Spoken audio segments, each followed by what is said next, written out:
אני ארחיק לכת, לא רק שאני לא מגנה, לא אגנה, אני אומר שוב שעצם נוכחותם של הערבים אלה זאתי חילול השם, ומי שעושה מה שהוא עושה בעניינים אלה הוא מקדש שם שמיים. Rabbi Kahana, you have praised, as Professor Dershowitz pointed out, the so-called Jewish terrorists for their attack upon innocent Arabs. Aren't these vigilantes dangerous people? And how can you condone this lawless activity that would certainly lead Israel down the road to anarchy?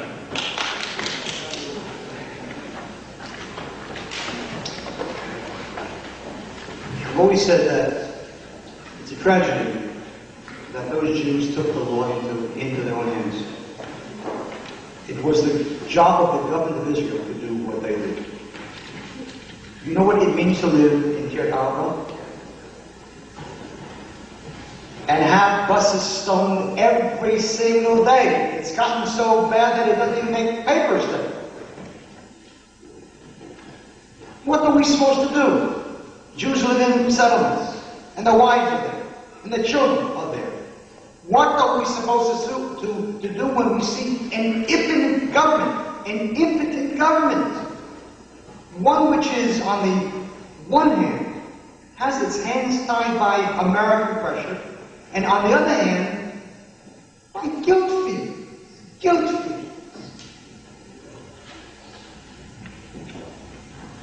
They're not terrorists, they're heroes. They're heroes. What is being said about them today was said 35 years ago about Menachem Begin, and about the Irgun, and about the Sternists.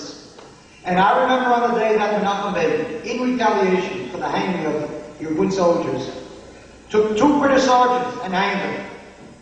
And I remember the outcry, fascist and terrorist and murderer. But that was the last Irgun soldier that was ever hanged. What are we supposed to do? It's not a nice war. It's a terror war. We're dealing with a dirty enemy who doesn't play fair. He hides behind the mask of Arabs. He blends in with them. What are we supposed to do? Now my answer is a good answer. I want an exchange of population. Beginning 1948, we took in 800,000 Jews from Arab countries. That was good. That was stage 1. Now it's stage 2. We took in the Jews. Now let's give them the Arabs.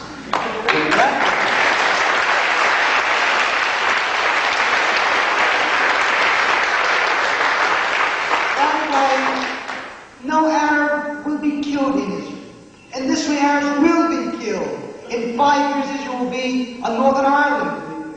Galilee. You'll see Arabs and Jews killed every single week there. That's the truth. I don't want to see Arabs killed. And I certainly don't want to see Jews killed. I wish the Arabs well. I wish them the best elsewhere. And that is the answer. Otherwise, we will have blood. And I want to tell you that part of this incredible, this insane, immoral ethics, this immoral moralism, during the war in Lebanon, from the early days on, do you know how many Jewish soldiers died needlessly?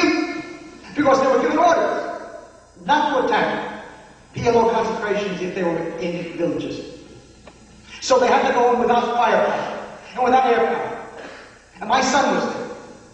He said Jews were picked up by snipers because of this immoral concept. If you're in a war, you're in a war. And during World War II, when the Allied bombers bombed German cities, who do you think that they were killing? Generals? SS troops? It was a war against the German people. And the purpose was to break the German people's spirit. And they did. We're in a war today with a bitter enemy. Those Arab civilians. General Adam, Uti Adam, was killed by a 12-year-old boy. It's a dirty war. It's a miserable war. I wish it didn't exist. I wish that my son would not have to go to Lebanon. I wish that I don't have to go to Lebanon. I wish that no Jew would have to go to Lebanon. But we have to go. It's a war. It's a dirty war. And those so-called terrorists were attempting to put the fear of God into the Arabs. Because the only thing that the Arab will ever understand is fear. And that's why most of my voters are Sephardic Jews. They're the last sane people left in the country. They're untouched as yet by college professors. They live with Arabs. They live with Arabs. They live under Arabs. They know what Arabs are. They never even want to live under Arabs.